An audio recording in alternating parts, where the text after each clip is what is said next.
One of the business magazines had an article just at the end of the summer about a middle-class family from the Middle West that decided they wanted to give their children a summer of a lifetime. So they took their entire life savings and they invested it in one great trip. And they took the 3 kids to Disney World in Florida and stayed in one of the beautiful Disney resorts and ate all their meals in the beautiful Disney dining rooms and restaurants, and they saw every attraction in Disney World and in Epcot and in all the other parks, and they blew their entire life savings on this one trip. And then the magazine editor, reporter, went and interviewed the kids, 3 little kids. How'd you like the trip? Oh, it was great! Great trip! What was the best part of the trip? Can you guess what the kid said? So the first kid said, the best part of the trip was swimming in the pool. And the second kid said, the best part of the trip was French toast for breakfast every day. And the third kid was a daughter, and she was sweeter. And she just said, well, you know, Disney World was fine, and the rides were fun. The best part of the trip was just being together as a family. What do we want for our kids? We just want them to be happy. We just want them to be happy. But happiness is kind of an elusive thing, you know? Happiness is very elusive. It's true, you have a constitutional right to life, liberty, and the pursuit of happiness. But the truth is, you can't pursue happiness. Most people make a mistake because they mix up happiness with fun. Fun you can pursue. Fun you can pursue. In fact, I would tell you that fun is the most popular pursuit in all of American culture. Americans invest more money, more energy, more cultural muscle into entertainment, diversion, distraction, amusement, and fun. Think about this. When I was born the same year Mickey was born. Disneyland opened shortly after I was born. Hi, you know. And there was Disneyland. And when we were, every birthday or every special day, you know, Dad would take a day and drive down to Disneyland. Now, how many theme parks are there? Right, lots, like all over, like within an hour's drive. 6, 7 of them. In fact, this theme park, they built it. You want to hear this? Disneyland was like not enough. So they built another Disneyland in Disneyland. You know what I'm talking? It's called the California Adventure. The problem is, if you build the California Adventure in Akron, Ohio, people are impressed, right? But if you build the California Adventure in California, who cares? I got to Disneyland, some relatives came, so I had to take them to Disneyland. You know, so you go down there and you stand in line, and there's this sweet girl from Orange County in the ticket booth that wants $105 a person. And she said, would you like to see the California Adventure? I said, honey, I just spent 2.5 hours on the 405. I've had all the California Adventure I can stomach, thank you. You get me to Fantasyland, and now... I mean, like, why do my kid Nessa went in this high school. It's this sweet, wonderful child. She was in high school. They went to Magic Mountain. Anyone been to Magic Mountain? Magic Mountain is a collection of technologies designed to make you nauseous. It's designed by a group of gastroenterologists. I'm sure of it. They shoot you in the air. They twist you upside down. They shake you until you puke, and then they put you back down, and they want money, you know? And I said, how was it? She said, it was good, but the lines were long. I said, how long? She said, 3 hours. 3 hours? You waited in line 3 hours? How long was the ride?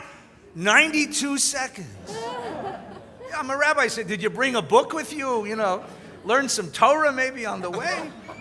But fun, we'll do anything for fun. The problem with fun, and fun is fine. I am not dissing fun. Even I like fun. The problem with fun is that as soon as it's over, it's over. You're not changed. I mean, you take your family to Disneyland, you have a wonderful time in the happiest place on earth in the Magic Kingdom, and as soon as you get back on the freeway, you're just as aggravated as you were the day before. You can't pursue happiness. The pursuit of fun is very different because happiness, you see, can only be produced and only be pursued as a byproduct. We pursue purpose. Happiness comes along with it. We pursue ideals. Happiness comes along with it. We pursue growth. Happiness comes along with it. The kid was so wise. What did you like best about the trip? I like being together. You pursue something sacred like the family, and happiness comes along with it. But you got to understand something about that. That's not the same as fun. Because purpose, ideals, the sacred takes a sacrifice. It's work. It's a story about Isaac Stern, the great concert violinist. He once gave a beautiful concert, and afterwards there was a reception for some of the sponsors, and one of the society ladies that sponsored the concert went up to him and gushed and said, "Oh my God, Mr. Stern, the way that you play violin, if only I could play music like you do. What would I give to play music like you do?" And he looked at her and said, 12 hours a day of practice. 12 hours of daily practice, 7 days a week. Because purpose takes sacrifice. Because higher vision requires a degree of suffering and sacrifice and surrender. And happiness is the satisfaction to see my purposes accomplished, my ideals drawing closer. Happiness comes when I recognize that my life is a symbol of something bigger than myself. That the values I hold, that the principles I stand by, that the causes that are mine, I attach myself to, and I am happy now that I see that they are succeeding in the world. That's happiness. That same Kotzker Rebbe once burst into the Beis Midrash, and he sees all the Hasidim sitting at tables learning, and he slams his hand on the table and said, "What are you doing?" And the eldest of the disciples said, "Rebbe, we're doing what you told us to do. We're learning Torah." He said, "No, don't learn Torah. Be Torah. Be Torah. Make your life a book that generations can read and say, that's the way to live a life. Make your life transparent to the ideals and principles and values that matter. Be Torah, and happiness will come with it. But to be Torah, one has to surrender to something bigger than yourself, to an ideal, to a value. And that's not an easy thing to do. So once a year we practice. I am a really, really dreadful dancer. This is one of the very few dances I know how to do. Aleinu L'Shabeach is a dance. And it says, I will surrender. I will surrender self to something bigger than myself. I will surrender my time to my ideals and my values and my causes. I will surrender my resources to that which really matters in the world. I will surrender my soul in order to gain a bigger soul, a greater soul, a deeper soul. You go down and you feel that sense of surrender. And you come up, you take a big, deep breath, and you will understand what happiness really is. Page 304, we rise now as the ark is open.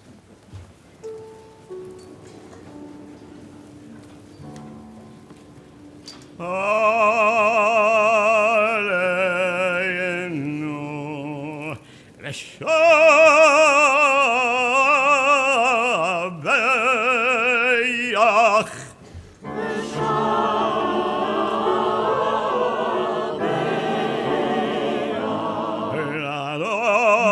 L'Adon HaKol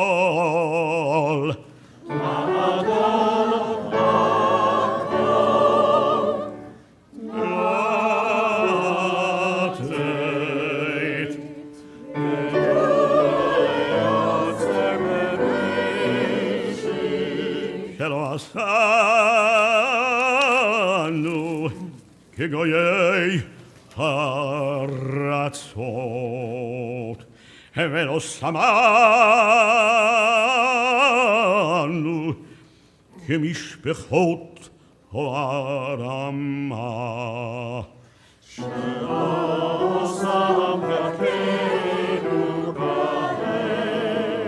Vegor aleinu. Olam.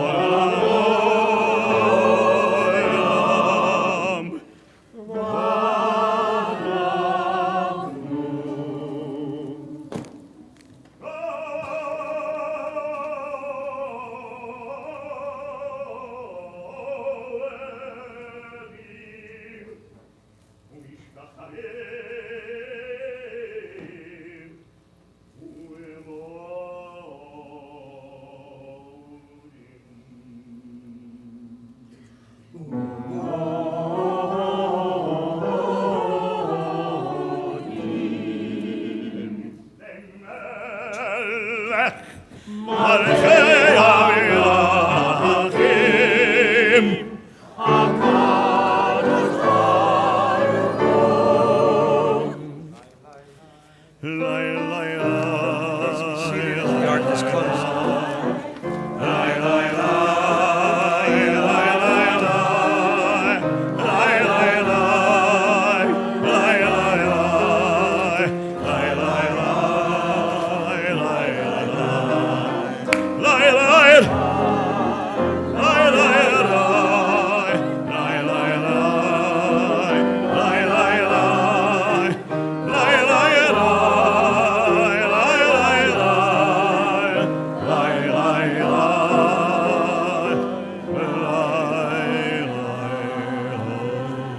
Eloheinu v'Eloheinu, let's sing it.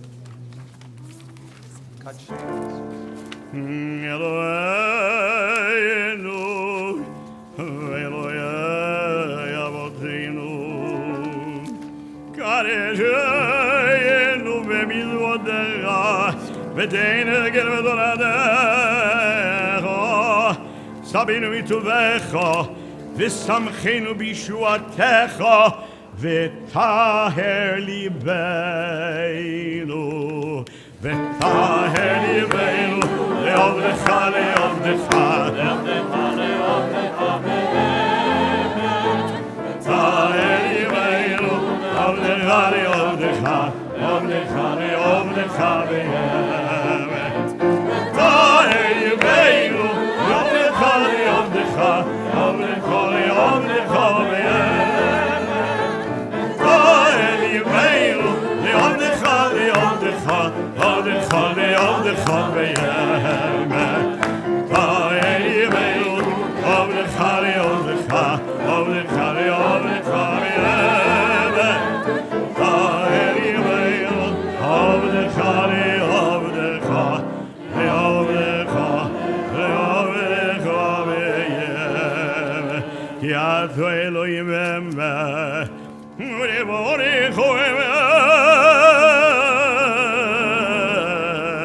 V'kayom elo ad baruch atah Adonai melech al kol haaretz mekadesh Yisrael melech al kol haaretz mekadesh Yisrael melech al kol haaretz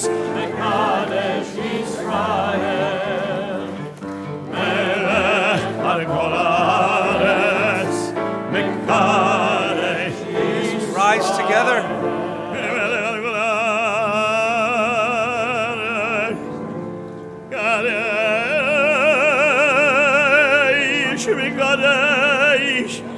Mekadesh Yisrael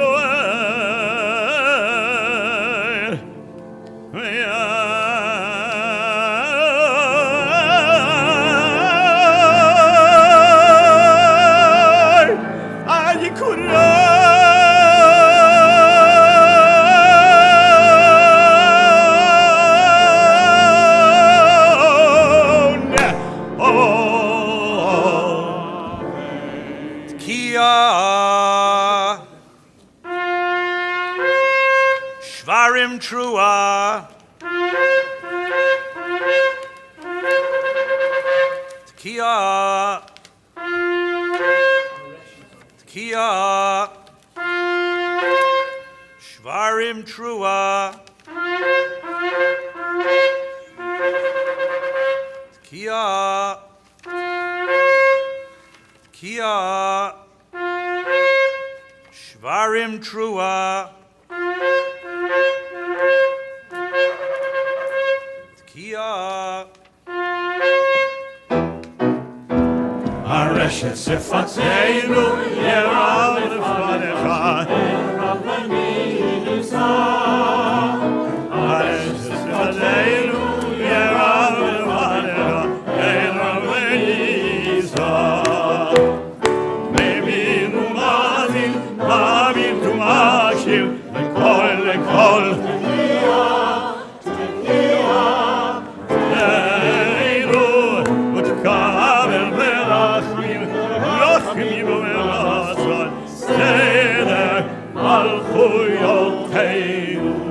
Please be seated.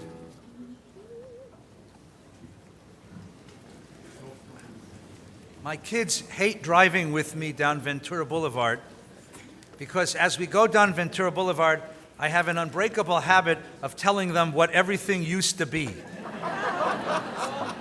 That was the Piggly Wiggly, then Continental Market. That was Ralph Williams Ford. A block down was the bowling alley, and on the end of the block was the Queen's Arms, which was the best place to have your bar mitzvah in Encino. The kids absolutely hate this. The truth is, however, that in LA, an old building is any building built before 1970.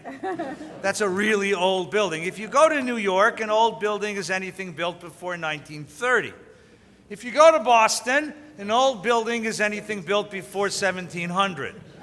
My brother lives in a colonial house. On the outside, it's magnificent and it's glorious, and on the inside, it's a plumber's nightmare.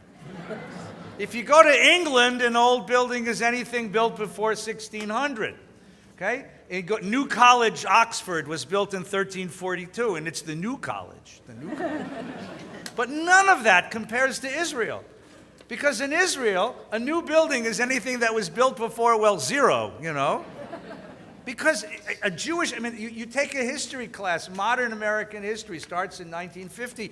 Modern Jewish history starts in 1500. We have a memory like no other people. This long, long, long historical memory. So that as we walk the world, we walk with all of our ancestors.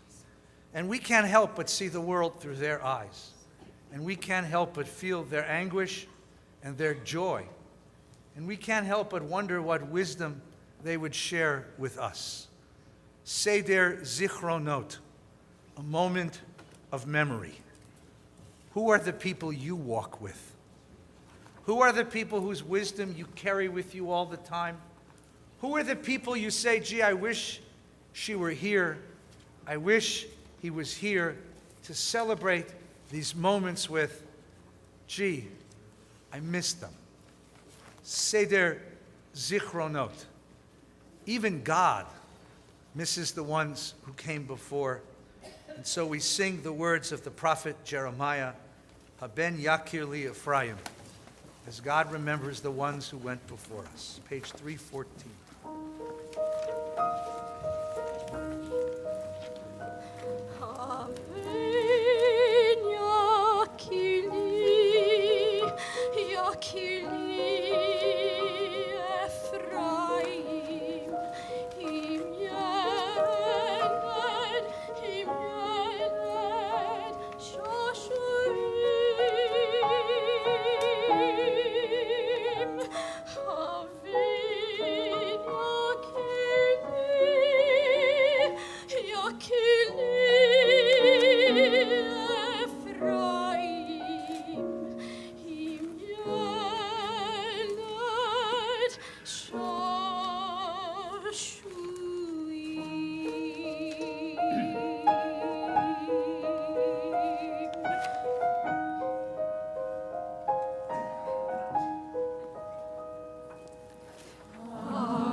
God and God of our ancestors, remember us with blessing and deliverance and mercy. Remember the covenant that you made with Abraham our father and the pledge you lovingly gave him on Mount Moriah. For his sake will I remember the covenant and their ancestors whom I brought out of Egypt. You, God, remember all things forgotten, for there is no forgetfulness before you. Remember today the binding of Isaac. May it arouse your mercy for his descendants. Praised are you, Lord, who remembers the covenant. We rise together, the closing bracha of Zichron.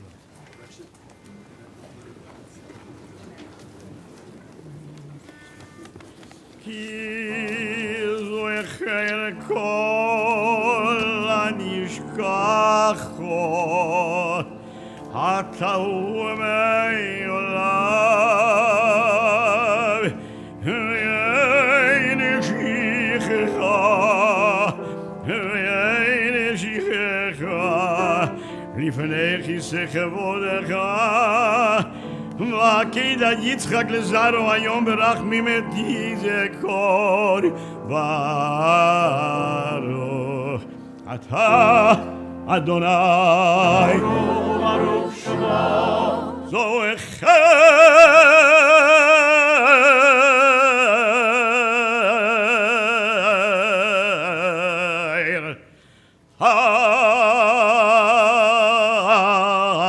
הברית Tkiya Shvarim Trua Tkiya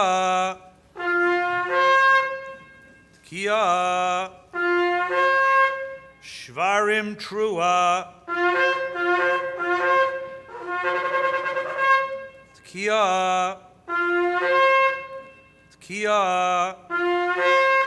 Shvarim Trua Tkiya הרשת שפתנו ירב לברך הרשת שפתנו ירב לברך ירב וניסה מבינו מזיר מבינו מזיר כל כל תקיעה אלו קבל ורבים ורבים ורצון סדר סופרותינו. Please be seated. Page 322. Hallelujah.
The shofar, like so many symbols of the Jewish people, has two completely opposite meanings. The shofar was the instrument that called the nation to war, and its shrill cry is a war sound, a war call. And at the same time, the shofar is the symbol that the end of war has come and Messiah has arrived and the world will live in peace. And to be Jewish is to hear the shofar and to hear both sounds in the same instrument. The necessity of war and the endless dream for peace. And that, I think, is a very appropriate symbol for the summer we have just endured. This has been a very difficult summer for the Jewish people and for the people of Israel. Very divisive, very, very difficult. Because we are facing a prospect we hope we would never have to face in the world. The very worst people in the world are reaching for the very most powerful weapons of destruction. And what can we do to stop them? Now, my generation grew up with this. We grew up with the prospect of war. We remember the Cuban Missile Crisis, and we remember families building bomb shelters in their backyards, and I remember best when I was in elementary school, and they showed us this film strip and taught us that in case the Russians would send hundreds of thousands of megatons of nuclear death our way, we were to get under our desks. We had a drop drill, and we got under our desks, because no matter how powerful those Russian weapons, you would be protected by your half-inch plywood desk. So I got down under there and put my hands over my head like my teacher said, until sometime in junior high school when I realized, wait a minute. we lived with that. And then it came a moment, 1989, when the wall fell and the Soviets went away, and we said, now, thank God our children will not be raised with that specter of nuclear disaster. And it wasn't meant to be. Because now, once again, the worst people in the world are reaching for those weapons. Now, I don't know. So don't ask me. Yes, it's a good treaty. No, it's a bad treaty. Can it be fixed? Can it be ameliorated? Is the debate over? We'll talk about that at another time. Now it's time to talk about the dream. Let it be peace. Let us find a way together to bring peace. Let us find a way together to forestall those who would come to destroy and to disturb and to steal away the dreams of our children. Let us find a way to make peace.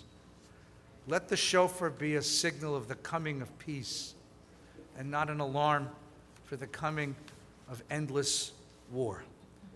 So we will not today debate the policy. Another day. Today we will pray for the capacity to make peace. Please rise together.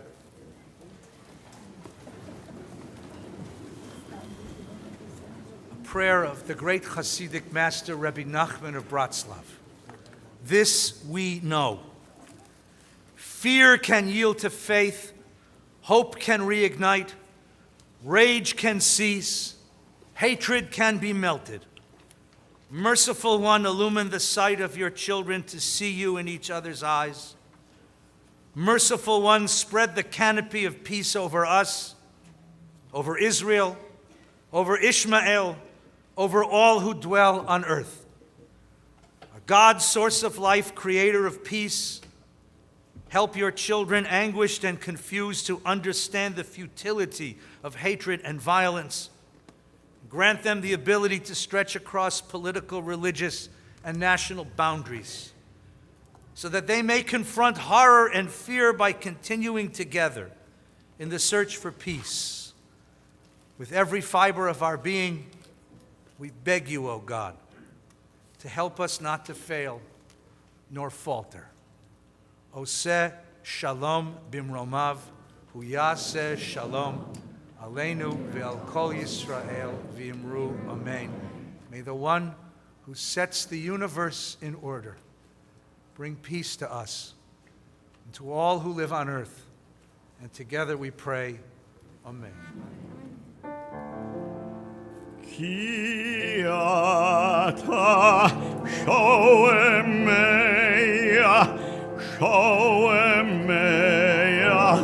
kol shofar umazin terua ein domelach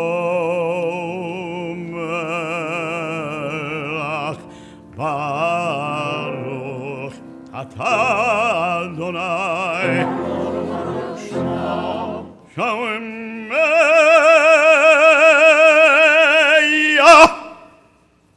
kol shotruat amo kol teruat amo Yisrael barach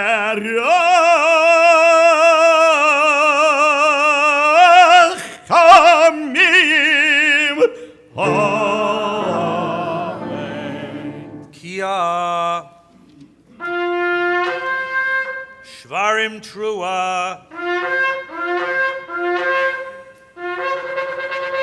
Kia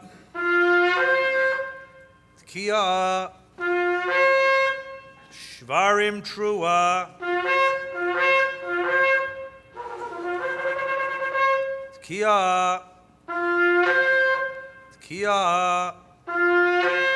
Shvarim Trua Kia Areshet Sefateinu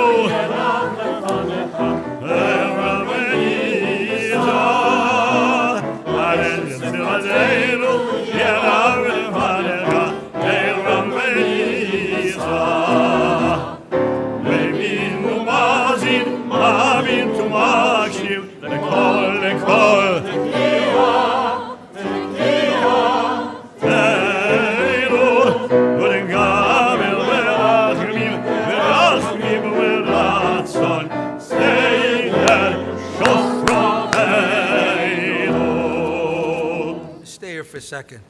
When I was a kid, there was a moment in the service that I always cherished.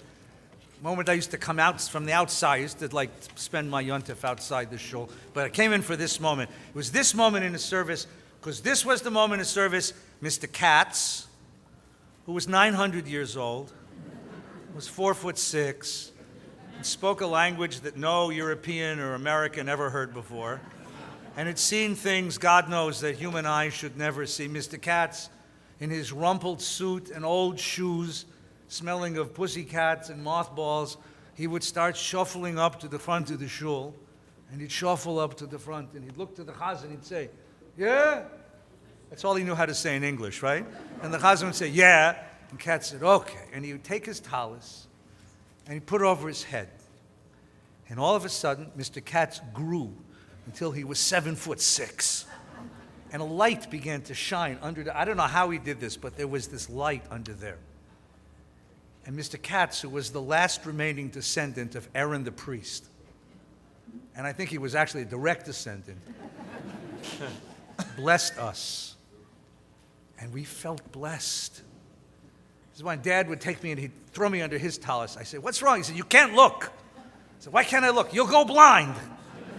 I said, "How do you know?" He said, then he says, "If you look the second time, then you'll die." I said, "But if you're blind," he said, "Shut up, get under the But there was something powerful about that, about blessing, about the power to bless each other and to feel blessed. What does it mean to bless somebody? It means to say, "You matter to me, you're part of me. My world is incomplete without you. You're my blessing. You are my blessing." Mr. Katz has left the world some time now, but he allows us to continue his tradition. So put the prayer books down for a minute. If you're with family, move over next to your family. If you're with friends, scrunch over next to your friends. If you're here by yourself, there's some really nice Jews in this room. Go find one. Take your tallis and wrap it around the people you're with. Wrap it around. Take a tallis and wrap it around. If you don't have a tallis, borrow one. Get a tallis. Here, Ruby, take it. Okay. My parents will be here later.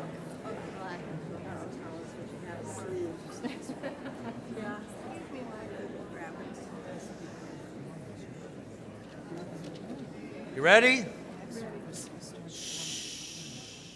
Baruch atah Adonai Eloheinu melech haolam asher kitshanu mitzvotav v'tzivanu l'varech et amo Yisrael be'ahava.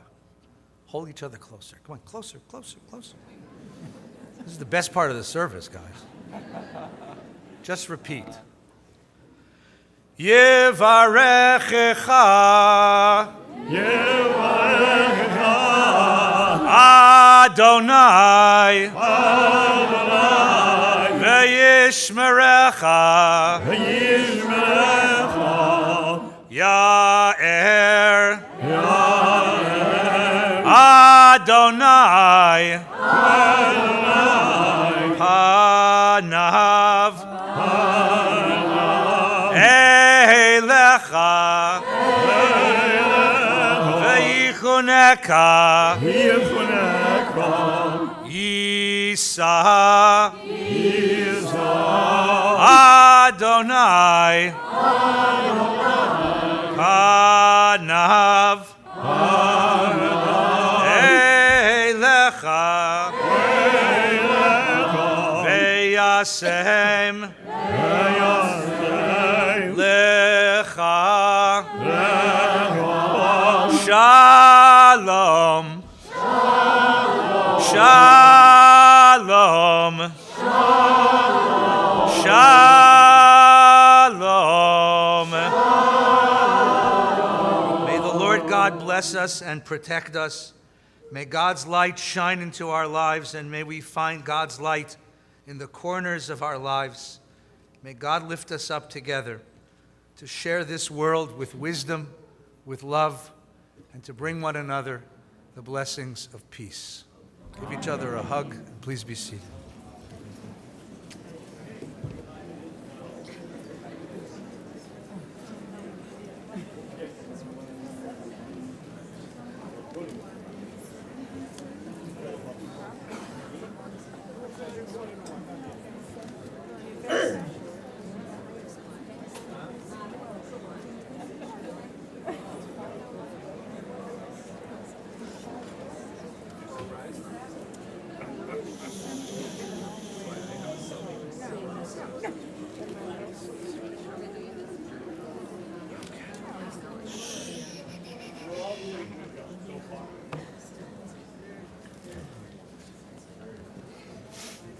Settle down.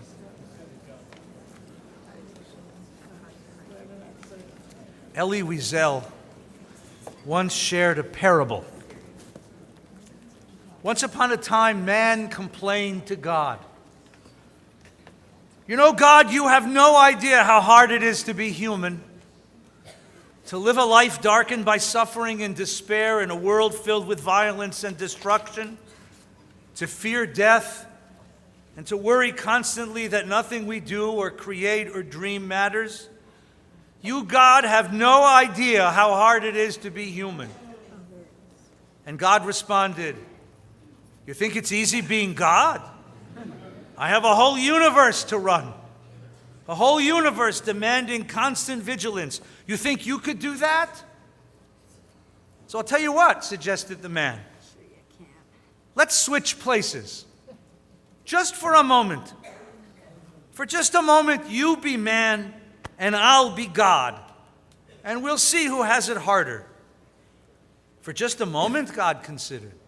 Agreed. Fine. So man and God switched places. Man sat up on God's throne, and God descended to earth. And after the moment passed, God looked up and said, okay, time to switch back. But man refused. Man refused to give up the throne of God. And so this is the world we live in now. A world in which man plays God and God is exiled.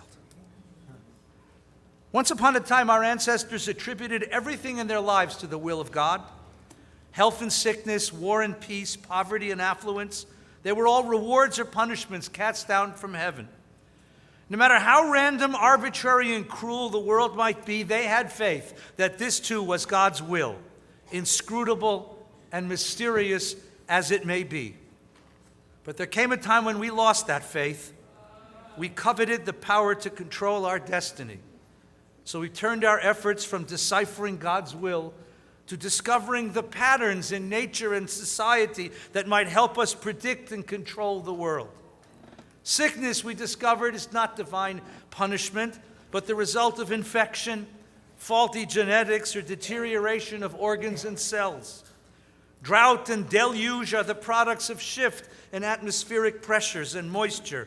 The movement of tectonic plates brings earthquakes, and the movement of capital markets produces economic booms and busts. We don't look to God's will to explain our fate.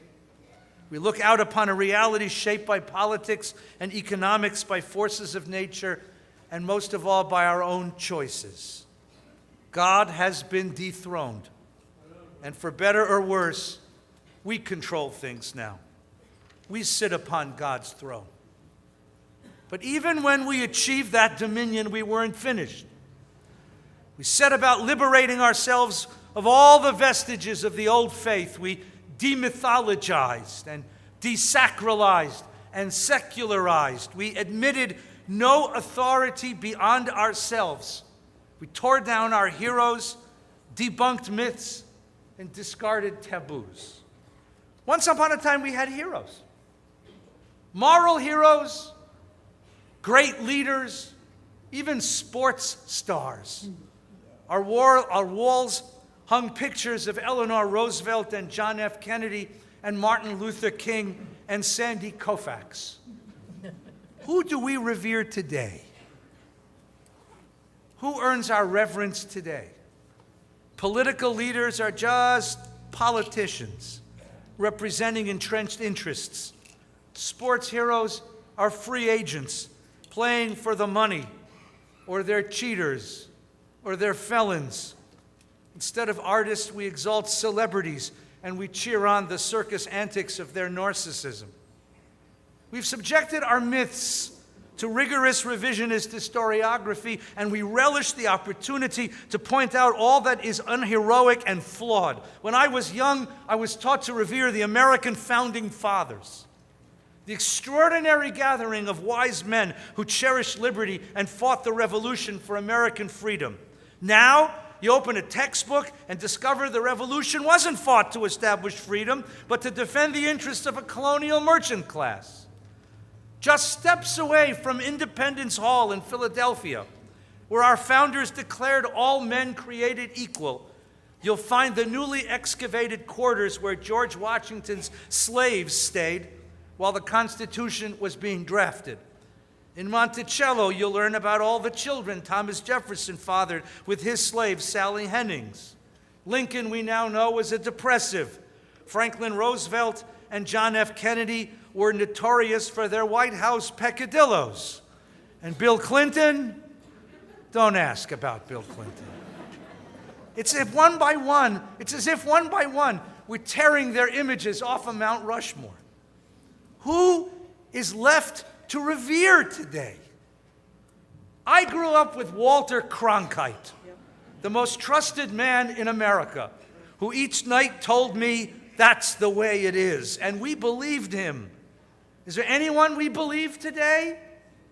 According to Reader's Digest poll, the most trusted Americans today are you ready? Who do you think, by the way? The most trusted Americans.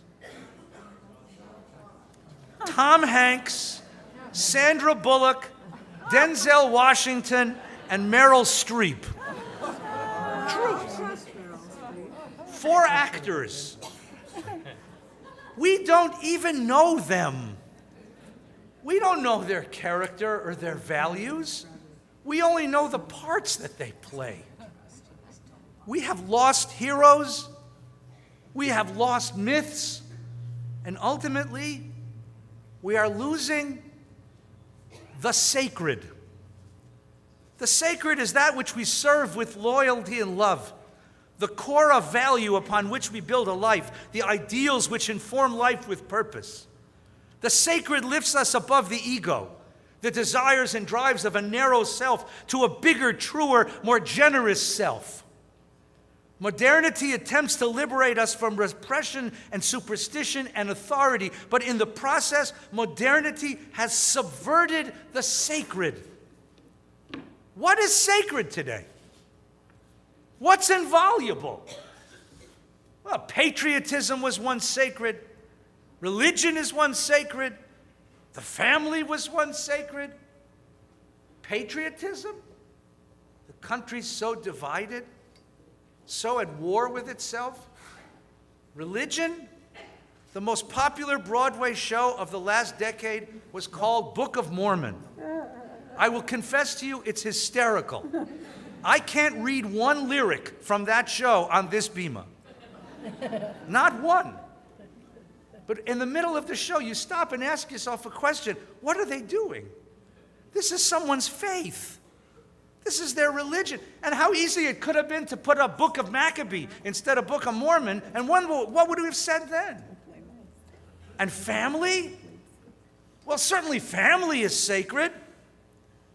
Listen, according to the University of Michigan Medical School, American children today spend 20 hours a week interacting with their parents, but they spend more than 30 hours a week outside of school, sitting in front of a TV screen or a computer monitor. And think of what those kids see on that TV. Is family really sacred anymore? The images of ISIS destroying artifacts and places of worship, they shock us. But the truth is that we've been destroying the sacred for a long time now. The problem is that human beings can't live without a sense of the sacred. We need a core of value to motivate and inspire and provide a sense of purpose. We need myth. We need organizing narratives that answer the deepest existential questions. Who am I? What am I living for? What matters? Where do I belong? Where is my purpose? People are so hungry today for myth and meaning, so hungry for the sacred, that they run to embrace all sorts of belief systems. It was once imagined that as science progressed, all closed systems of belief would disappear in the face of scientific skepticism. The opposite has occurred. As modernity has progressed, fundamentalism of all kinds has risen sharply. No matter how irrational, how intolerant, how authoritarian, people run to embrace fundamentalism because it fills this deep need for the sacred. In fact, it's like the more authoritarian it is, the more attractive it becomes. Of the 5 armed services of the United States of America, Army, Navy, Air Force, Marines, and Coast Guard, which one do you think has the most success in recruiting young people? Marines. The answer is the Marine Corps. By far. In fact, the Marine Corps is so successful, there's a wait list to get in. Why the Marine Corps? Why would the most demanding and authoritarian of the armed services be so popular? Listen to the slogans. The Army promises that you can be all you can be, and the Navy offers you the chance to see the world. The Marine Corps offers myth. In the Marines, it's not about you. It's about Semper Fi. It's about belonging and serving and sacrificing. The Marines demand you give up the self to become one of the few and the chosen, and people flock to that. Modernity asks questions. Modernity casts doubts. The fundamentalist has no doubts. He has certainty, and there is a charisma that comes with that kind of certainty. He has absolute truth, and he has confidence, and that's compelling.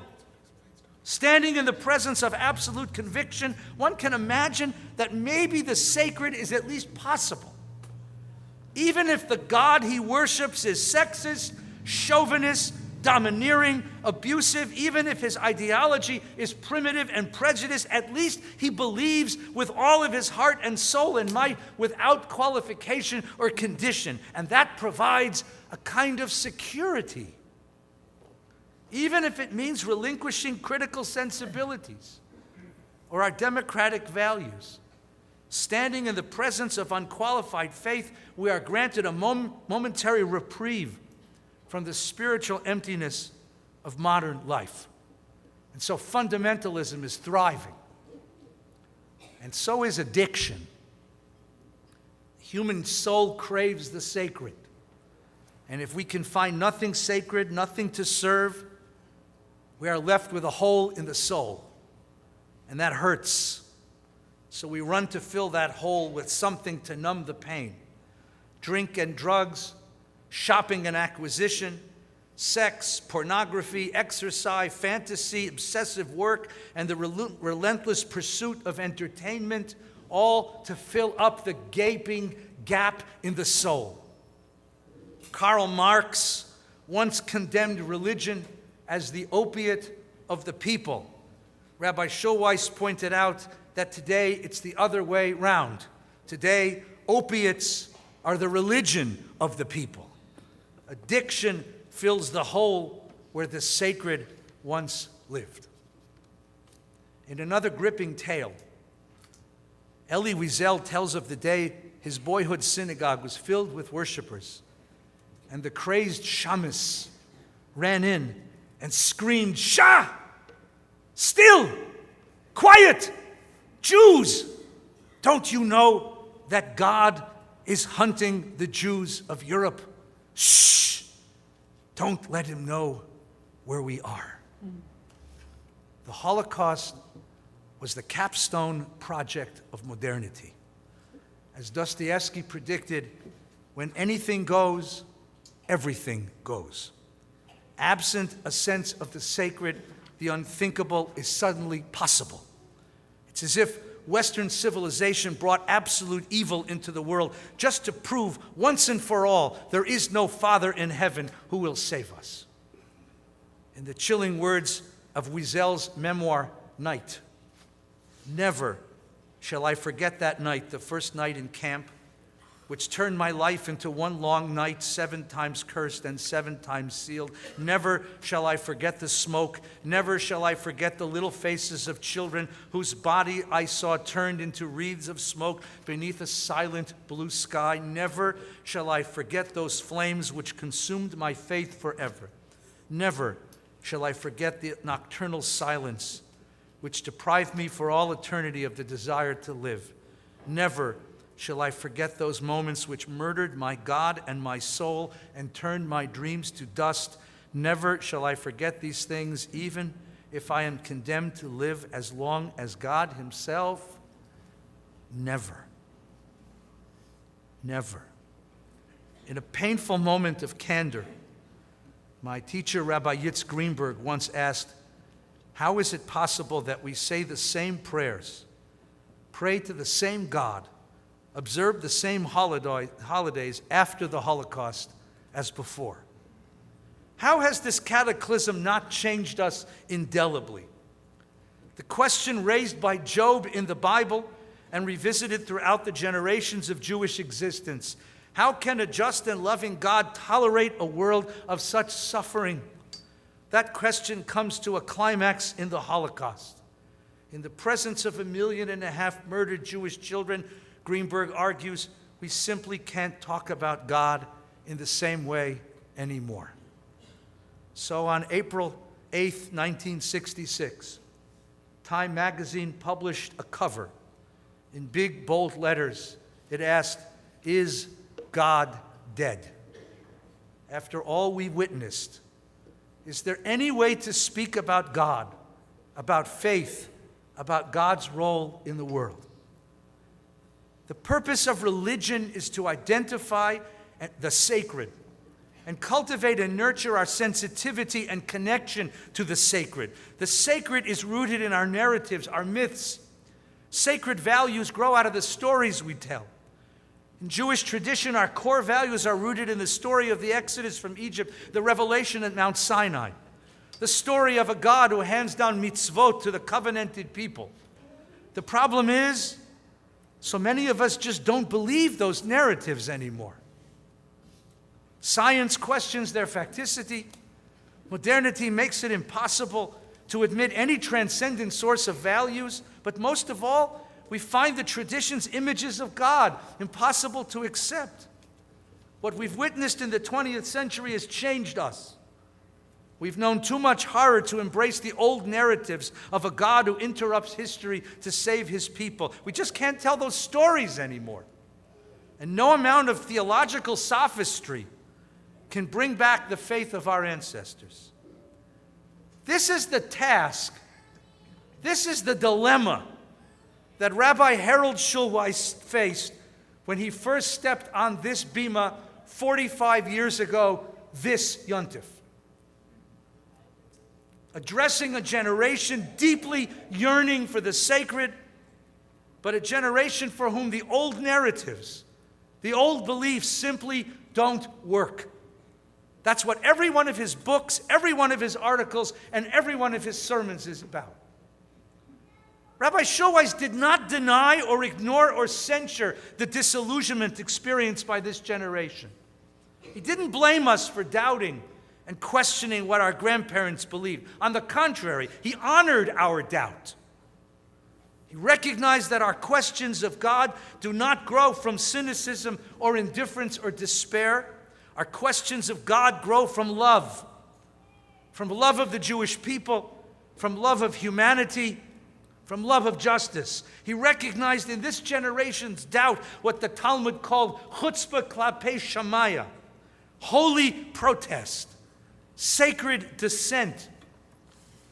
He perceived that our difficulties with the tradition's God are rooted in a set of expectations that are themselves traditional Jewish sacred values. He heard in our questions the voice of Abraham. Shall not the judge of all the earth do justice? Chalila lecha me'asot davar kazeh. Heaven forbid that you should do such a thing. Lehamit tzadikim rasha, to kill the innocent together with the guilty. V'haya katzadik karasha, so that in your world, God, there is no moral differentiation. Rabbi Schulweis understood this irony, that out of sacred Jewish values, we can no longer believe in the tradition's idea of God. And that's precisely where he began to rebuild faith. If we can no longer find the tradition's sacred values in a narrative about God, let's turn the process around and root a new narrative of God in sacred values. The goal of Judaism, he argued, is not to make us believers in a God above. It never was. The goal of Judaism is to make us vessels of divine holiness here on earth. It's not about God, but godliness, about the sacred values we express and live out in the day-to-day life we share. God, he said, is a verb, not a noun, not a someone you turn to, but a way of encountering the world, transforming the self and transforming the other. Now, this sounds strange to many of us, but it wasn't to him. Open Maimonides, the greatest book of Jewish philosophy ever written, the majestic guide for the perplexed, begins with exactly the same dilemma. The God we inherit from tradition, we can no longer believe in. So Maimonides set about developing a radically new idea of God and religion. The ultimate goal of life, he taught, is to perfect oneself so that one can know God. Moses is his model of the most realized human life. Moses' ascent up Mount Sinai is his metaphor for the journey toward human perfection. But there's one element, one fact about Moses' story that vexed Maimonides. Moses comes down the mountain. standing face to face with God, achieving all that a human being yearns for, Moses then turns around and descends back to his people and to all of their struggles. Maimonides can't explain that. Why doesn't Moses stay up on the mountain with God? It's only on the very last page of the very, very long Guide for the Perplexed does Maimonides give us the answer. He writes, "The perfection in which man can truly glory is attained when he has acquired knowledge of God and God's providence." And then he goes on, "Having acquired this knowledge, one will then be determined always to seek kindness, justice, and righteousness, and to imitate the ways of God." Did you hear that? For pages and pages and pages, he tells us that what life is about is coming face to face with God. And in the last line of the book, he says, no, but there's one more thing that's bigger. Knowing God is not the ultimate objective. The real goal of a human life is to embody God's justice and God's love and God's kindness in the world. Godliness is the objective of religion. Godliness is the development toward which we aspire. Now you know this. You know this. You know this because you already know that the fundamental building block of Jewish prayer is a bracha. Baruch atah Adonai Eloheinu melech ha'olam. If the purpose of faith is to express in a belief in God above, the bracha should have stopped there. It should have stopped there. That's what it says. Praised are you, God, ruler of the universe. Finished. Why say anything else? But we continue. Hamotzi lechem min haaretz, borei pri hagafen, shechianu v'kiyamanu. Because the real purpose of the bracha is to build a vocabulary of sacred values, to identify what in life is sacred. Tradition commands that we recite 100 brachot a day. This is a Jewish spiritual discipline to train the human being to be sensitive to the sacred in all moments of life. That's godliness. Ralph Waldo Emerson wrote that we become what we worship. The bracha invites us to move beyond the boundaries of self, beyond the endless needs and endless desires and moods, to become godly. To recite a bracha is to recognize my capacity of self-transcendence, to rise above the narrow self, to heal and to care and to help and to give and to touch the lives of others. To recite a bracha is to hear a demand. You can't turn away from this. You can't deny this. You can't wait for tomorrow to do this. To recite a bracha is to say, myself, my being is implicated in this way of life. Rabbi Schulweis believed that this curriculum of self-transcendence and sacred values had to be more than a solitary spiritual experience. So he introduced a program of initiatives, which were all begun here at VBS and spread throughout the country, which remade the American synagogue. All these initiatives share this quality of breaking boundaries and lifting the self to a higher self. He perceived the loneliness of suburban life, so he gathered us into chavurot. He felt our need to care for one another, so he trained us to serve as para-rabbinics and para-professional counselors. He decried the divisions within the Jewish community and called for cross-denominational youth programs. He felt the narrowness of Jewish community life, what he called the shtibelization of Yiddishkeit. And he reached out to welcome Jews and non-Jews seeking wisdom with Keruv. He built a relationship with the Armenian community to commemorate our shared experience of genocide. And in his 9th decade, He demanded we respond to genocide in Darfur and Congo, and founded, together with Janice Resnick, the Jewish World Watch. Every initiative and exercise in self-transcendence, in becoming more, in reaching beyond. But he faced one more problem. He still faced the most difficult problem. How do you believe in anything after the horrors of the Holocaust?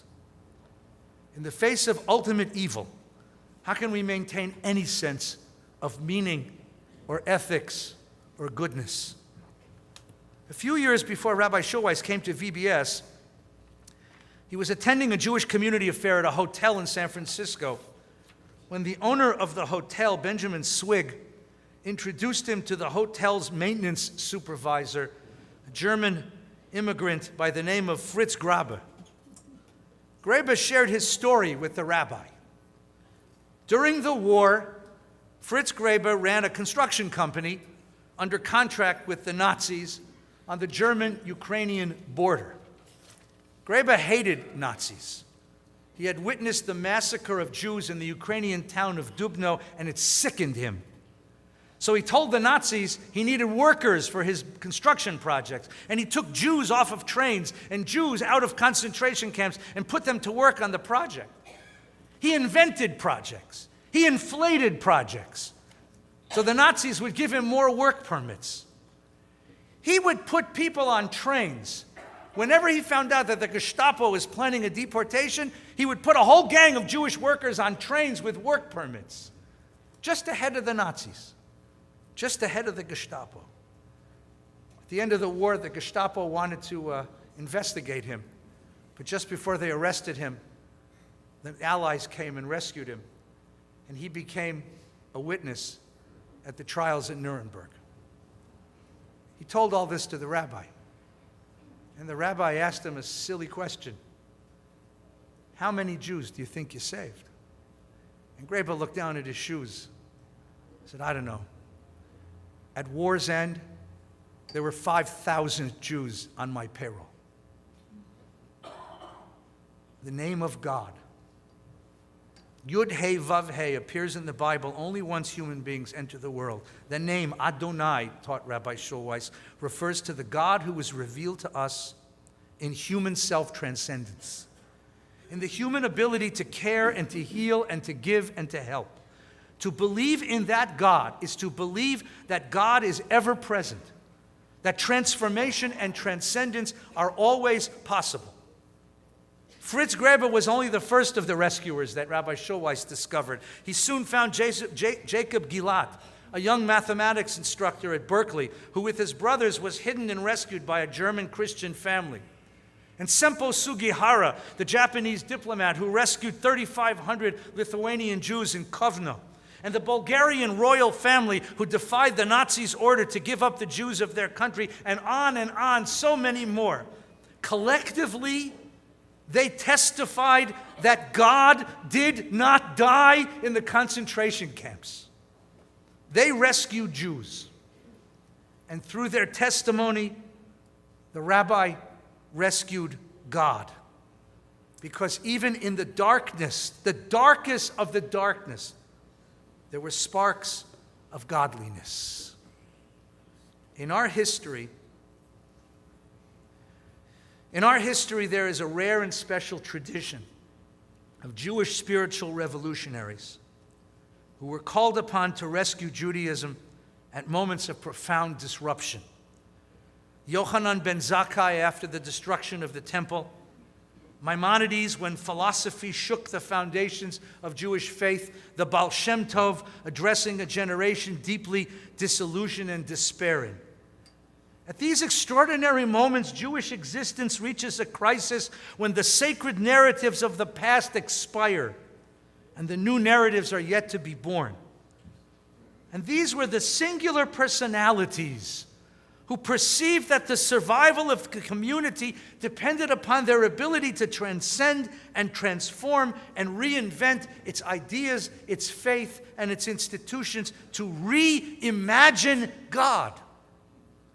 They provided the resilience, the survival, and the inspiration that allowed us to survive. They provide us the ability to let go of the old and to welcome the new. Rabbi Schulweis stands within that extraordinary tradition.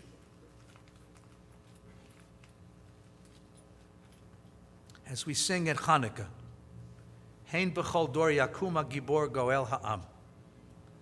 It is our grace that in every generation there arose one who saved our people. He didn't grow up in shul. Did you know that? He didn't grow up in a synagogue. Far from it. His father rebelled against religion and raised him in a rich tradition of secular Yiddish culture. He didn't set foot in a synagogue till he was 12 years old. It was Rosh Hashanah, and there was no school in his neighborhood in the Bronx, so he was out wandering the boulevard when he heard the most remarkable music coming from one of the storefronts. So he entered, and because he was so small, they thought he was a little kid looking for his mother. They sent him upstairs to the women's section, where he sat transfixed by the majesty and the melody of the service. And so, for 45 years, he sat here, transfixed by the prayers and the yearnings of the Jewish people. Please rise together and share with me the Kaddish for our teacher.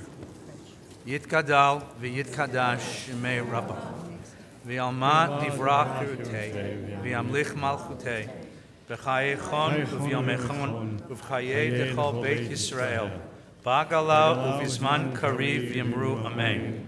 Yehei shmei Rabbi mevarach leolam omei omai. Yitbarach v'yitmamam v'yitnaseh. V'yitadar v'yitale v'yitalal shemei dekudsha brichu. Le'ela ule'ela min kol birchata v'shirata.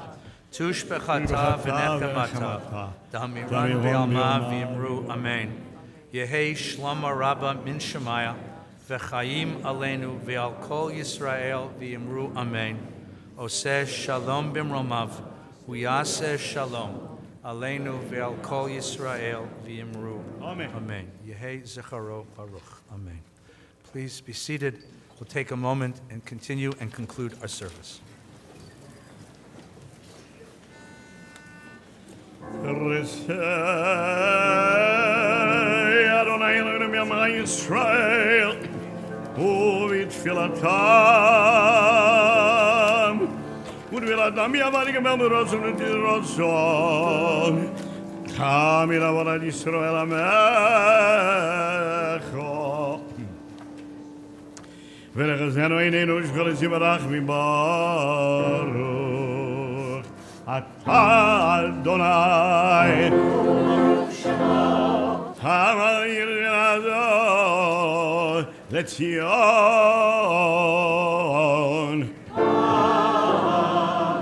Maudim Anachnu Lo Tov Yula Lamel Vanach Mikra Damazul Mialam Kivinu Lach Meyaring Ulam Yibari Vidromam Shimo Magenu Tabilolam Moed Avinu Malkeinu Zechoy Rachamecho Uchevoish Kascho Bechali Dever Bechelver Ovushvi Umashchi V'yovnu Shmanu Magefa Ufegara V'chol Machla V'chol Ketola V'chol Ketota V'chol Minei Furani Anu V'chol Gzerorana V'sinat Chinom Me'aleinu V'al Kovenim V'ritecha Uchtov L'chayim Tovim Kol B'nei V'ritecha Chaim L'choselo Yenu Shem Chobim Etu V'nishum N'selo Baruch Atah Adonai Tov V'shimecha V'lechanu Aladad Sim Shalom Tov V'rachim V'ezgol V'melinu V'akos L'mela V'orecheinu Avinu G'lad G'yal V'yavanecha Give your Ponech V'nadad V'elenu Tadam V'ad Chesed V'tzedako V'rachim V'rachim V'chaim V'shalom V'tobin V'alevonech L'm'chayis V'chol Ufchol Shab Yishlomecha בספר חיים ברכה ושלום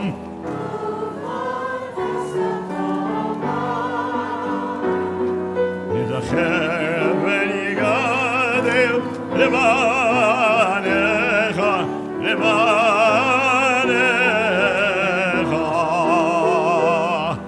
אנחנו וכל עמך בית ישראל חיים וטובים לחיים וטובים ולשלום.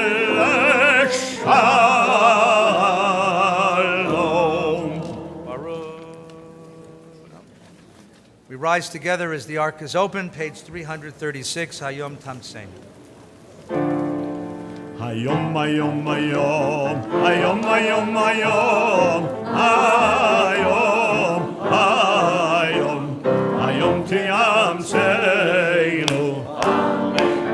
Hayom, hayom, hayom, hayom, hayom, hayom, hayom, hayom, hayom, hayom, hayom, hayom.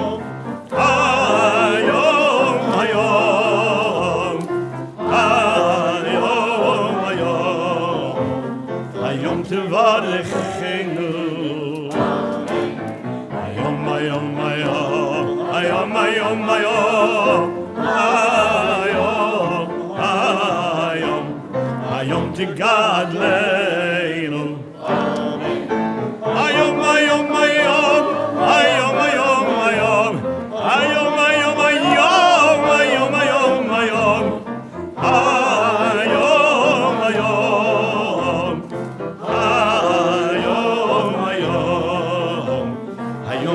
Sheinu letova Yom hayom hayom hayom hayom hayom hayom hayom tikveinu lechaim tovim hayom hayom hayom hayom hayom hayom hayom hayom hayom hayom hayom hayom hayom Tishma Shabbateinu Hayom Hayom Hayom Hayom Hayom Hayom Hayom Tikabel berachamim Uveratzon et tefilateinu Hayom Hayom Hayom Hayom Hayom Hayom Hayom Hayom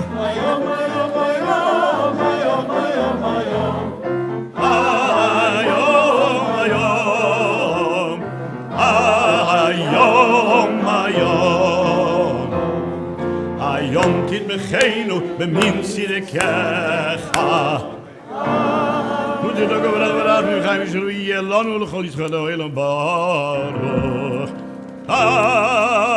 Adonai Baruch Shemo Osei HaShalom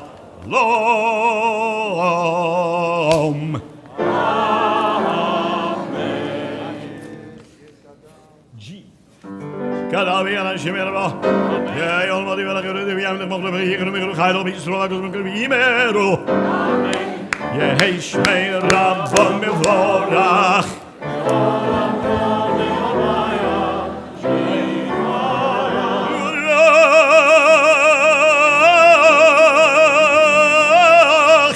Vishtabach vit par vit romare se vila dar vit tale vit ala shmei de kutsha Vidi volelo lelo mi come harfiera gato na mazal mi no mi imeru Diga bel solo tono va tondo li solo con vi spaia mi imeru Amen Shalom Rabbo min shemayo ve chaim olinu al kol yisrael mi imeru Amen O se shalom mi yas shalom olinu ve al kol yisrael ve imeru Ein Keloinu, ein Kadoneinu, ein Kemalkeinu, ein Kemoshienu, Micheloinu, Michadoneinu, Michemalkeinu, Nodel Eloinu, Nodel Malkeinu, Baruch Eloheinu, Baruch Adonenu, Baruch Yeinu, Baruch Moshe. Thou Eloheinu, Thou Malkeinu, Thou Moshienu, Thou Shiktiru,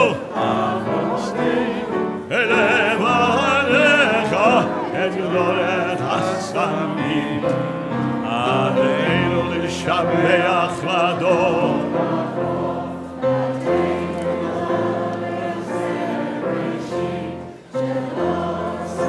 Yego Yevar Yadroi, Samanu, Yemid Mechot, Adama, Shelo Esam Elkeinu Koem.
כי המלכות שלך יהיו לו וידים לו וכבוד ככתוב בדורתך אדוני לך לעולם ועד.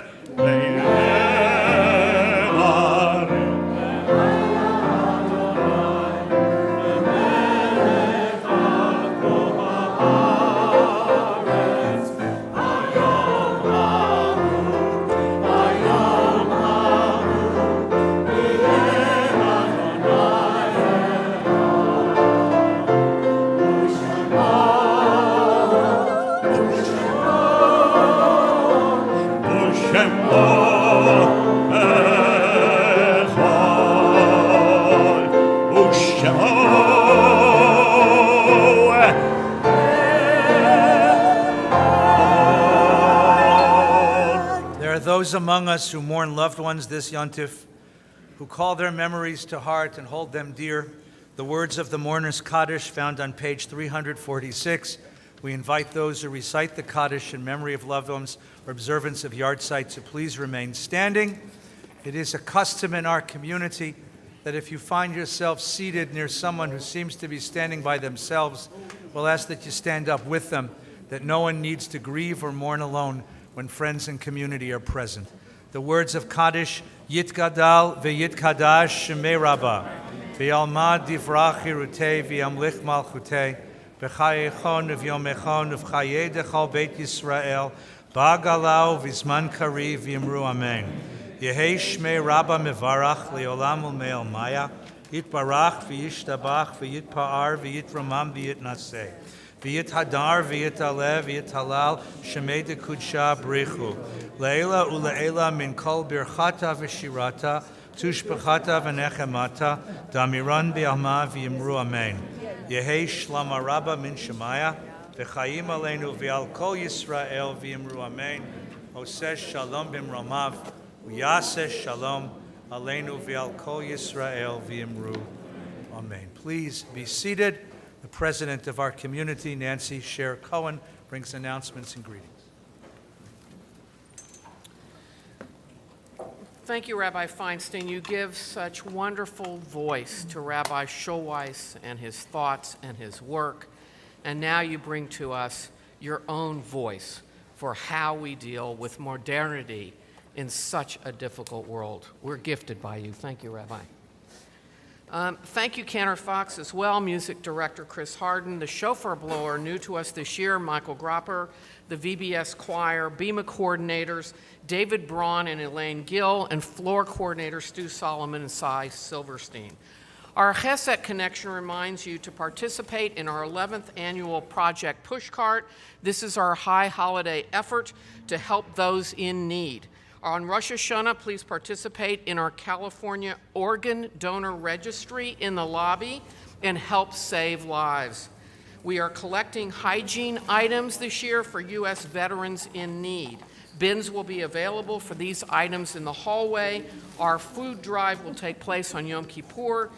Reusable VBS shopping bags are available for you on Rosh Hashanah and in the main hallway. Please use these to bring back food on Yom Kippur and use them to shop throughout the rest of the year.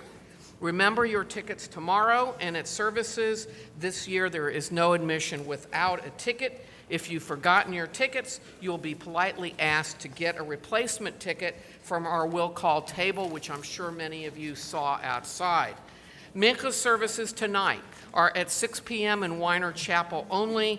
Tomorrow there will be 2 family services. Tat Shofar for preschool children begins at 9:15 a.m. and Biyachad service for families with elementary-age children is from 10:30 to 11:45 in Sher Lapati.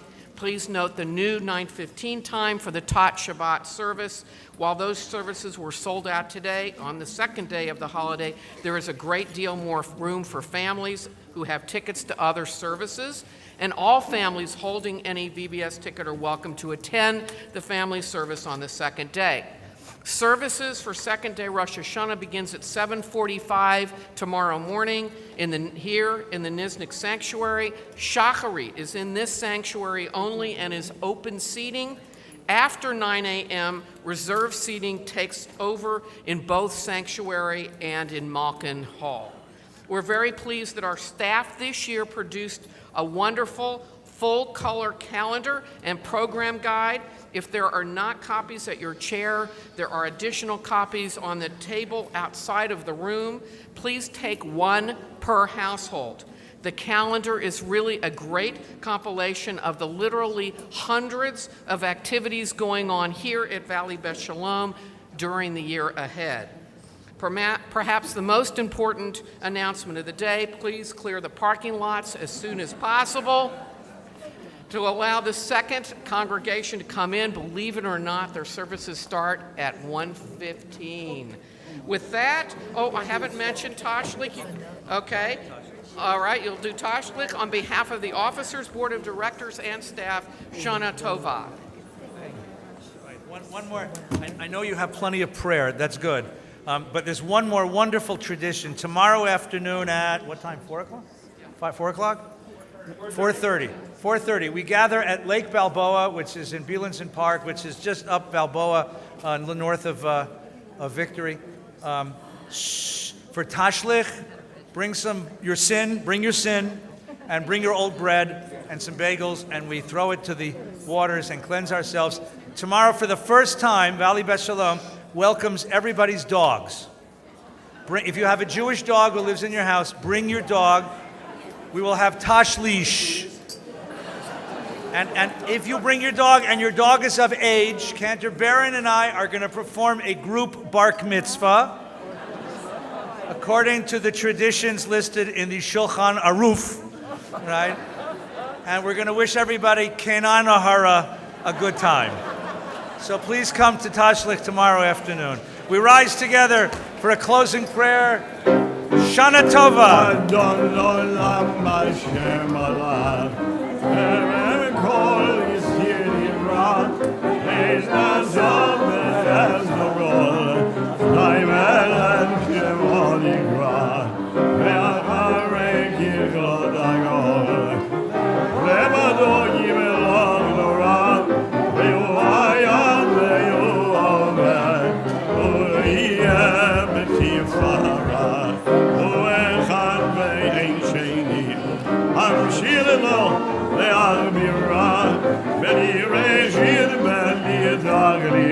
Well,